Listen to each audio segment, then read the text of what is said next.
الحمد لله رب العالمين،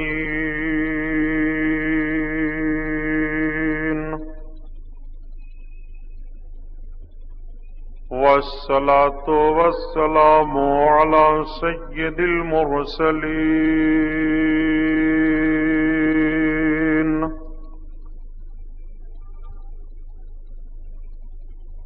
وعلى آله الطاهرين،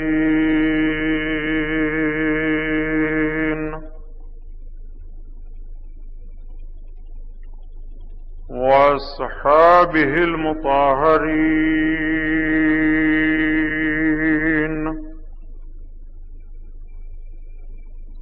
وابنه الغوث العازم الجيلاني محي الدين،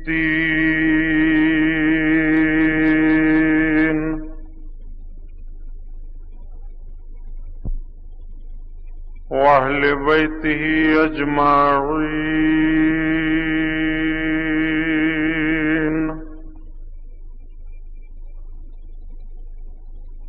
أعوذ بالله من الشيطان الرجيم. بسم الله الرحمن الرحيم.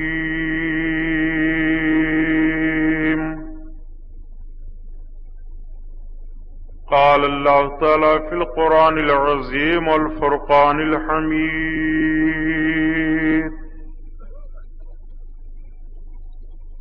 إن أكرمكم عند الله أتقاكم. صدق الله البصير القدير، وصدق رسوله البشير النذير، والحمد لله رب العالمين.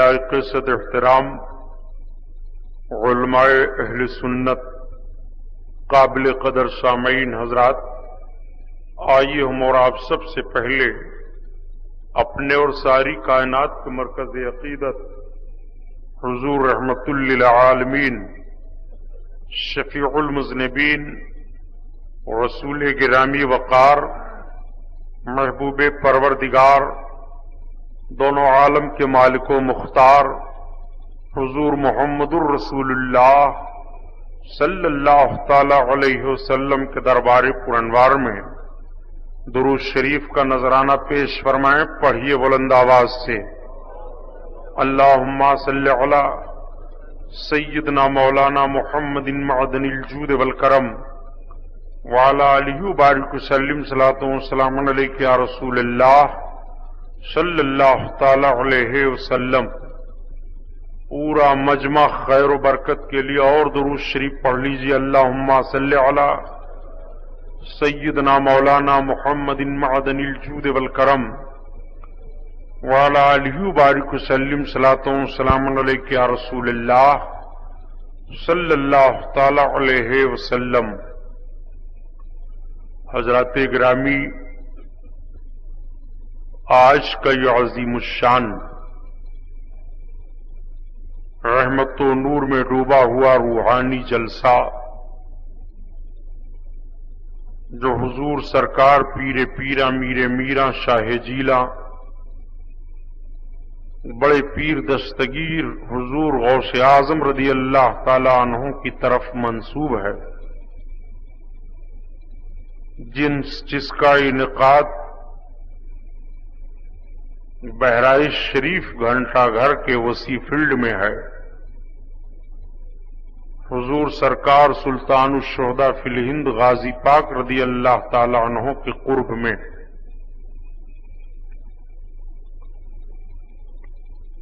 رب العزت اس محفل نور کو قبول فرمائے،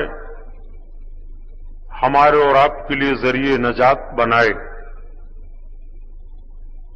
اس جلسہ کے کنوینر عالی جناب محترم دلدار صاحب اور ان کے جملہ دوست و احباب، ان کے دائیں بائیں چلنے والے ان کے سارے ارکان،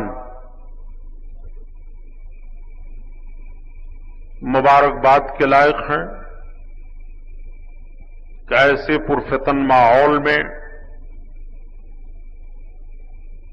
آقا صلی اللہ تعالی علیہ وسلم کے ذکر کی محفل کا انعقاد کر کے اپنی غلامی کا ثبوت پیش فرمایا۔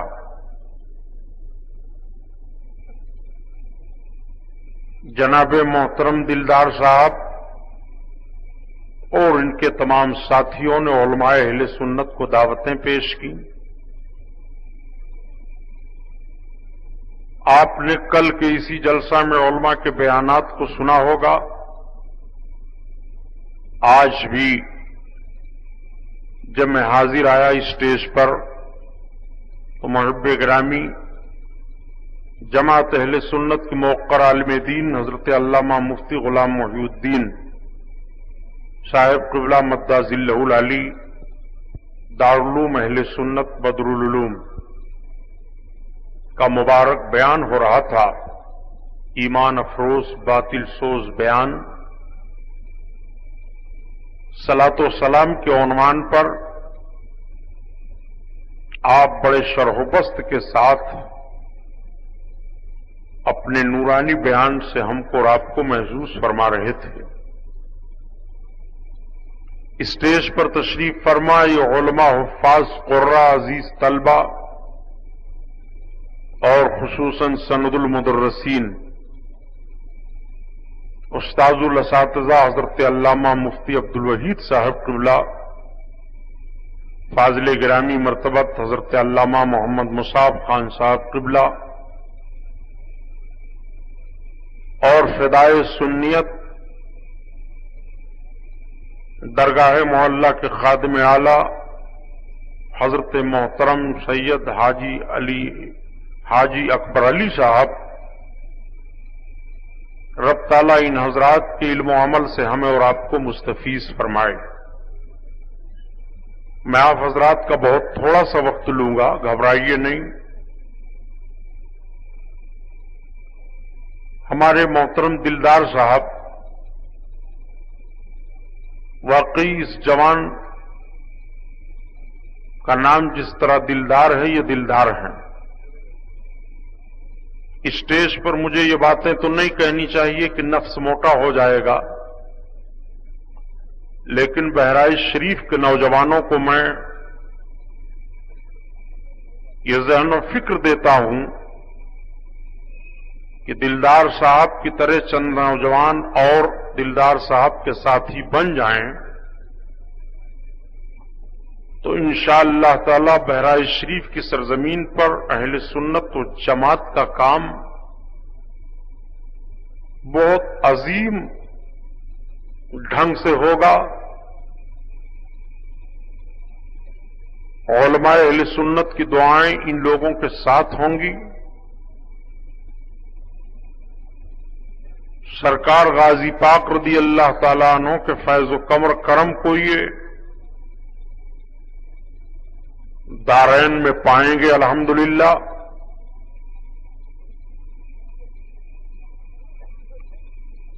گیارہویں شریف کے مہینے میں جناب دلدار صاحب نے یہ معمول بنا لیا کہ سرکار غوث اعظم کے نام کی طرف جلسے کی نسبت کرتے ہوئے اس مہینے میں جلسہ گھنٹہ گھر میں ہونا چاہیے۔ تو الحمدللہ آج کئی سالوں سے یہ جلسہ ہو رہا ہے۔ ان کی جماعت کا نام ہے فلاح اہل سنت کا، انجمن کا نام ہے فلاح اہل سنت۔ اللہ تعالی دارین کے فلاح و بہبود سے ان حضرات کو نوازے۔ درود شریف پڑھیے پھر بات آگے بڑھ جائے۔ اللہم صلی علی سیدنا مولانا محمد معدن الجود والکرم وعلی آلہ بارک وسلم صلاۃ و سلام علیک یا حبیب اللہ صلی اللہ تعالی علیہ وسلم۔